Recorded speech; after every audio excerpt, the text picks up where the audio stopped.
2024 में एक YouTube channel मत खोलना अगर आपके पास इन 6 चीजों की नॉलेज नहीं है तो, वरना आप भी 90% यूट्यूबर्स की तरह अपनी जिंदगी के 1-2 साल बर्बाद कर लेंगे और एंड में कहेंगे कि यूट्यूब तो लक का गेम है। और इन 6 पॉइंट्स में से लास्ट पॉइंट सबसे इंपॉर्टेंट है, क्योंकि वो आपको सिर्फ एक यूट्यूबर नहीं बनाता बल्कि आपको एक रियल इन्फ्लुएंसर बनाता है। इसलिए वीडियो को स्किप करने की गलती बिल्कुल भी मत करना, वरना आपका फेल होना तय है। तो शुरू करते हैं पॉइंट नंबर 1 से, जो की है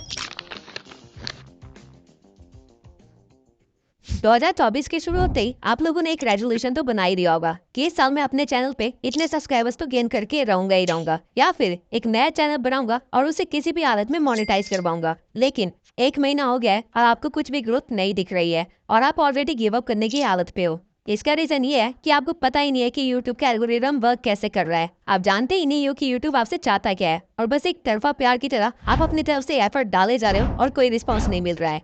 YouTube एक सोशल मीडिया प्लेटफॉर्म है जो कि एड रेवेन्यू से अपनी मेन अर्निंग करता है, और हर सोशल मीडिया प्लेटफॉर्म की तरह YouTube को सिर्फ एक ही चीज चाहिए, वो है कि लोग उसके प्लेटफॉर्म पे बने रहे जितनी ज्यादा देर तक हो सकता है उतनी ज्यादा देर तक, तभी YouTube को फायदा होगा। और इसमें YouTube आपकी मदद चाहता है, आपसे एक ऐसा कंटेंट बनवा के जिसको लोग ज्यादा देर तक देखे और YouTube पे बने रहे। लेकिन 90% यूट्यूबर्स इस बात को नहीं समझते हैं, और इसलिए यूट्यूब उनका कंटेंट कभी भी ऑडियंस को सजेस्ट नहीं करता है। इसे एक एग्जांपल से समझते हैं।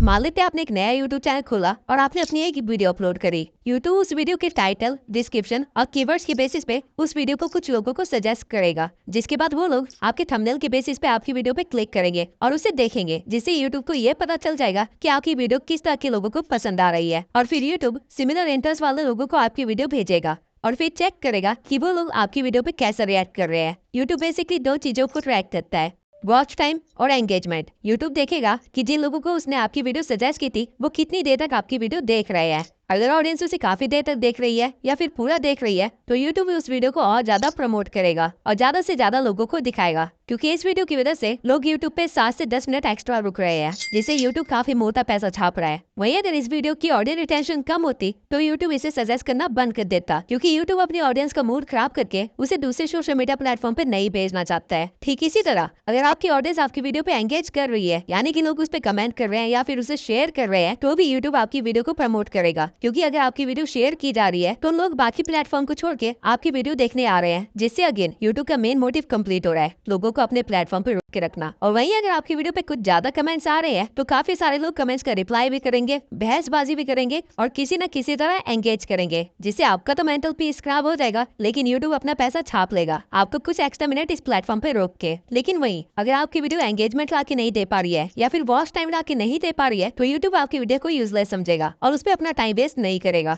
अब आधे से ज्यादा लोग इस चीज को नहीं समझ पाते हैं और वो लगातार यूट्यूब पे अपना कंटेंट डालते रहते हैं, जिसकी वजह से वो ग्रो ही नहीं कर पाते। आपको एक चीज को समझने की जरूरत है कि यूट्यूब आपसे आपकी वीडियोस नहीं चाहता है, वो आपसे आपका वॉच टाइम और एंगेजमेंट चाहता है। और ये चीजें कैसे लानी है, आपको एक चीज पे ज्यादा फोकस करना चाहिए। पर एक और बहुत इंपॉर्टेंट चीज, एल्गोरिदम टाइम के साथ चेंज होता रहता है। 2014 में जब यूट्यूब पे ज्यादा क्रिएटर्स नहीं थे, तब डजंट मैटर कि आप किस तरह की वीडियो बना रहे हैं, अगर आप ज्यादा वीडियोस डाल पा रहे हैं तो आपका वायरल होना कंफर्म था, क्योंकि उस टाइम पे यूट्यूब का ऑडियंस को अपने प्लेटफॉर्म पे लेके आना था, जो कि रेडियो या टीवी पे घुसे रहते थे। यूट्यूब उनको अपने प्लेटफॉर्म में फंसाना चाहता था, इसलिए उस टाइम पे जितनी ज्यादा वीडियोस होती थी उतनी ज्यादा वेरायटी होती थी और उतनी ज्यादा लोग अट्रैक्ट होते थे। लेकिन 2018 में जब क्रिएटर्स काफी ज्यादा हो गए थे, तब यूट्यूब अपनी ऑडियंस को बुला नहीं रहा था, बल्कि जो ऑडियंस उसके पास है उनको सस्टेन कर रहा था। इसलिए उस टाइम पे यूट्यूब ने लंबी वीडियोस को प्रमोट करना स्टार्ट कर दिया था। अगर आप उस टाइम पे कुछ 1 घंटे की वीडियो या फिर 30 मिनट की वीडियोस बनाते तो आपके वायरल होने के 90% चांसेस ज्यादा थे। और इसके बाद 2020 में एक और चेंज आता है, जब टिकटॉक और रील्स का जमाना स्टार्ट हो जाता है।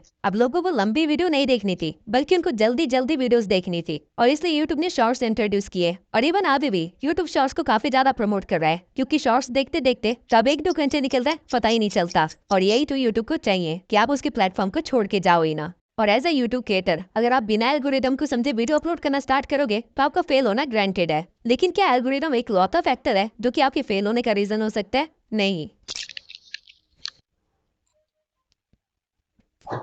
अगर आप अभी तक इस भ्रम में जी रहे हैं कि आप रोज वीडियो डालेंगे और आपकी कोई ना कोई वीडियो तो वायरल हो ही जाएगी, तो आप बहुत ही जल्दी अपनी मेहनत और टाइम बर्बाद करके क्विट करने वाले हैं, क्योंकि आपको इस चीज को समझने की बहुत ही ज्यादा जरूरत है कि क्वालिटी ओवर पावर्स क्वांटिटी। अगर आप 2 चैनल्स खोलते हैं, जिनमें से आप एक चैनल पे साल में सिर्फ 4 क्वालिटी वीडियोस बनाते हैं और वहीं दूसरे चैनल पे साल में 365 वीडियोस बनाते हैं, लेकिन सारे वीडियोस बिलो एवरेज है, तो वो जो 4 वीडियोस वाला चैनल है वो मिलियन सब्सक्राइबर्स गेन कर चुका होगा, वही 365 वीडियोस वाला चैनल हो सकता है कि 10,000 सब्सक्राइबर्स भी गेन ना किए हो। रीजन बीइंग कि वो 4 वीडियोस की क्वालिटी 365 वीडियोस से भी ज्यादा है और यही रीजन है कि डिकोडिंग वाईटी, मैं और कई सारे छोटे चैनल से इतनी जल्दी ग्रो कर पाए, वो भी इतनी कम वीडियोस में, क्योंकि ये चीज हमें पता थी। अगर आपको क्वालिटी कंटेंट बनाने में 1 महीना लगता है तो कोई बात नहीं, लेकिन बिलो एवरेज कुछ भी मत दिखाइए, क्योंकि अभी यूट्यूब पे ऑप्शंस की भरमार है। अगर ऑडियंस को आपकी वीडियो पसंद नहीं आई तो वो किसी और के चैनल पे जाके उसकी वीडियोस देख लेंगे और यूट्यूब ये चीज देखेगा तो यूट्यूब उसकी चैनल को प्रमोट करेगा। वहीं अगर ऑडियंस को आपकी वीडियो पसंद आ गई तो वो आपकी वीडियोस के लिए वेट क्या करेंगे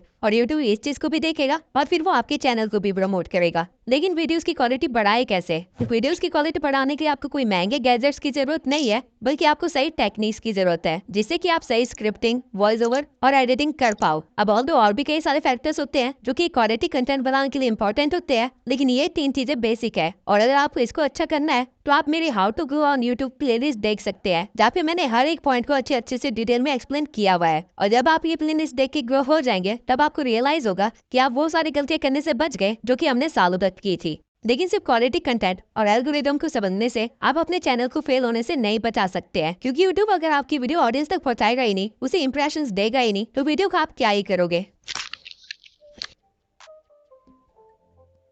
अगर आपको नहीं पता कि रिटर्निंग व्यूअर्स कैसे इंक्रीज करे, या फिर न्यू व्यूअर्स को कैसे गेन करे, या फिर अपनी वीडियो को रैंक कैसे करवाए, या फिर CTR, RPM, CPM जैसी चीजें क्या होती है, तो आप एक बड़े से जंगल में बिना मैप के निकल चुके हैं, जहाँ पे आधे रास्ते में आपको YouTube नाम का एक शेर खाने वाला है। SEO में रैंक करने के लिए बेसिकली आपको 3 चीजों की जरूरत होती है: टाइटल, कीवर्ड्स और थंबनेल। और इनके सिवाय अपने SEO को ट्रैक करने के लिए और उसे और भी ज्यादा इंप्रूव करने के लिए आपको YouTube के एनालिटिक्स को अच्छी तरह से देखना आना चाहिए, क्योंकि अगर आपको अपना एनालिटिक्स समझ नहीं आ रहा है तो आप अपनी ऑडियंस को नहीं समझ पा रहे हो। एंड अगेन, अगर आप अपनी ऑडियंस को समझ नहीं पा रहे हो तो एल्गोरिदम आपकी मदद नहीं करेगा। अब सही से टाइटल, डिस्क्रिप्शन और हैशटैग्स कैसे डालते हैं, इसके ऊपर मैंने ऑलरेडी एक वीडियो बना रखी है। लेकिन एनालिटिक्स को स्टडी कैसे करे, उसे इम्प्रूव कैसे करे और उसके साथ उसको ऑप्टिमाइज कैसे करे, इसके ऊपर मैंने अभी तक कोई भी वीडियो नहीं बनाई है। तो अगर आप लोग चाहते हैं कि मैं इस टॉपिक पे एक वीडियो बनाऊं तो कमेंट सेक्शन में एनालिटिक्स लिख दीजिए। 1000 कमेंट्स होते ही मैं वीडियो बनाना स्टार्ट कर दूंगा। बस सोचिए, आप सब कुछ सीख जाते हैं और अपने चैनल की क्राइटेरिया को पूरा करने के बाद उसे मोनेटाइजेशन के लिए अप्लाई करते हैं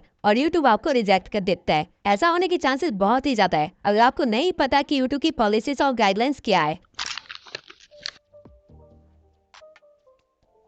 यूट्यूब की नई पॉलिसी के अकॉर्डिंग आप अपने चैनल को 500 सब्सक्राइबर्स और 3000 वॉच आवर से भी मोनेटाइज करवा सकते हैं, या फिर शॉर्ट्स के 3 मिलियन व्यूज से भी। ये क्राइटेरिया पहले 1000 सब्सक्राइबर्स और 4000 घंटे का था और 10 मिलियन शॉर्ट्स के व्यूज। लेकिन यहाँ पे यूट्यूब एक गेम खेल रहा है। आप अगर 500 सब्सक्राइबर्स के साथ अपने चैनल को मोनेटाइज करवाते हैं तो आपको एड रेवेन्यू नहीं मिलेगा, बल्कि आपको सुपर चैट, मेंबरशिप और मर्चेंडाइज का ऑप्शन मिलेगा, जिनसे की काफी कम अर्निंग होती है। आपको एड रेवेन्यू नहीं मिलेगा, जो कि हमारा मेन सोर्स ऑफ इनकम होता है। लेकिन यूट्यूब ने ऐसा क्यों किया? अपने क्रिएटर्स को बचाने के लिए। यूट्यूब आप पे मेहरबान नहीं हो रहा है, बल्कि टिकटॉक ने अपना क्राइटेरिया लो कर दिया था, इसलिए यूट्यूब को भी लो करना पड़ा, ताकि उसके क्रिएटर्स यूट्यूब को छोड़ के टिकटॉक पे ना भागे। और अगर आपको लग रहा है कि आप सिर्फ शॉर्ट्स बना के वायरल हो जाओगे और अपने यूट्यूब चैनल को मोनेटाइज करवा लोगे, तो let me tell you one thing, shorts पे अर्निंग ना के बराबर है, अंटिल आपके हर शॉर्ट्स मिलियन व्यूज के ऊपर न जा रहे हो। बल्कि एक शॉर्ट को वायरल करने से ज्यादा आसान एक लॉन्ग फॉर्म कंटेंट को वायरल करना है। लेकिन यूट्यूब ने आपके दिमाग में इसकी टोटली अपोजिट चीज बद दी है, जिसकी वजह से आप काफी ज्यादा टाइम और मेहनत बर्बाद करने वाले हैं। अगर आपको सिर्फ वायरल होना है तो शॉर्ट्स आपके लिए सही चीज है, लेकिन आप अगर यूट्यूब पे एक करियर बनाना चाहते हैं और यहाँ से अर्निंग करना आपका मेन गोल है, तो आपके लिए शॉर्ट्स सही चीज नहीं है।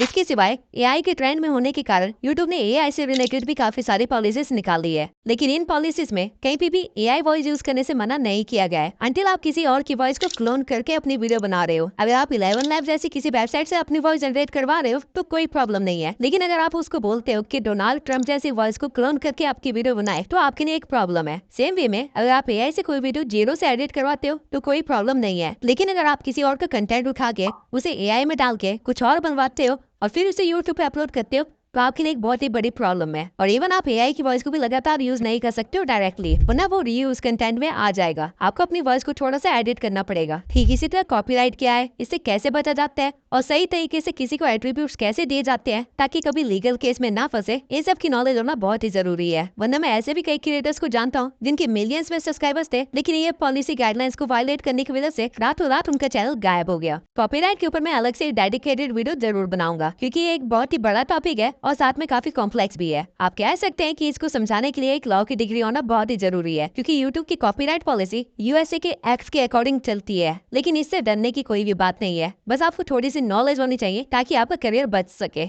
अब ऐसे भी कई सारे चैनल्स हैं जिन्होंने इन सब चीजों का ध्यान रखा था, लेकिन आज उनकी हालत एक नए यूट्यूबर से भी बेकार हो रखी है। लेकिन ऐसा कैसे हुआ?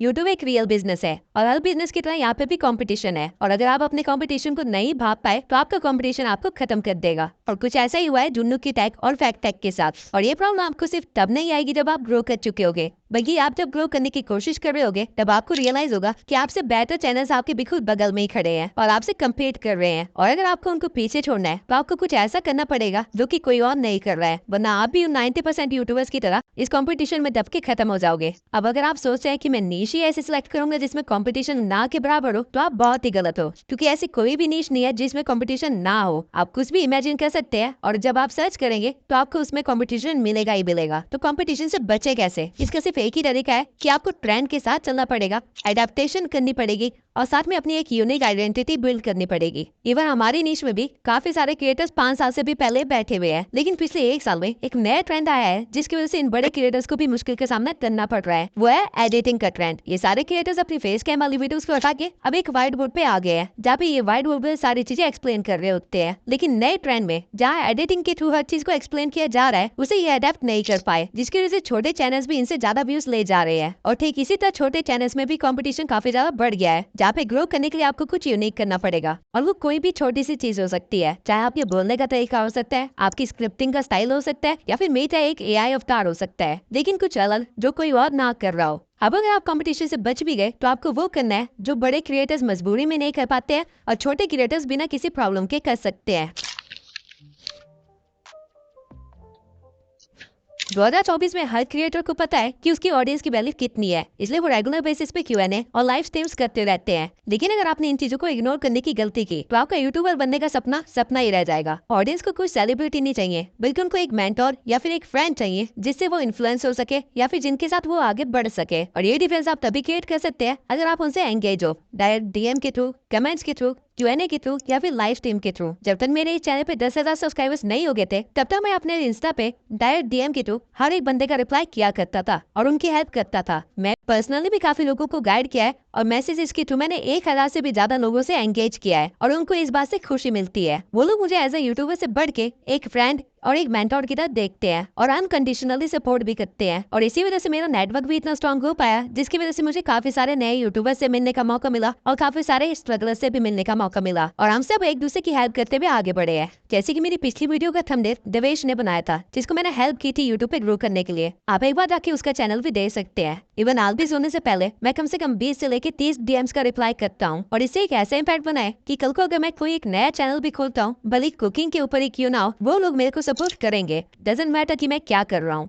जैसे जैसे चैनल ग्रो होने लगता है, आपके पास काम बढ़ने लगते हैं और आपके पास ऑडियंस से एंगेज करने का उतना ही कम टाइम बचता है। लेकिन मेक श्योर जिन्होंने इस चैनल की स्टार्टिंग में आपको सपोर्ट किया था, आप उनको एंड तक सपोर्ट करो, क्योंकि वो स्कूल फ्रेंड्स की तरह होते हैं। और क्योंकि आज मुझे मौका मिला है, तो मैं अमन पटेल के साथ साथ उन सभी सब्सक्राइबर्स को थैंक यू बोलना चाहता हूँ जो मेरे चैनल की स्टार्टिंग से लेके अभी तक मेरे साथ बने हुए हैं, और इनको मैं एज अ ट्रू फैमिली मानता हूँ। अब आपको वो सारे 6 पॉइंट्स पता है जो आपको ध्यान में रखने चाहिए 2024 में एक यूट्यूब चैनल खोलने से पहले। और अगर आपने सोच लिया है कि आप एक यूट्यूबर बन के ही रहेंगे, तो मेरी इस प्लेलिस्ट को जरूर देखना। आप ऑलरेडी अपने कंपटीशन से काफी ज्यादा आगे बढ़ चुके होंगे। इसी के साथ इस वीडियो को खत्म करते हैं। मैं गिव अवे का विनर अगली वीडियो में अनाउंस करूंगा और अगली वीडियो Q&A होगी, जहाँ पे मैं यूट्यूब से रिलेटेड हर क्वेश्चन का आंसर दूंगा। तो कमेंट सेक्शन में अपने क्वेश्चन लिख दीजिए, क्योंकि अगली वीडियो में उसका आंसर मिलने वाला है।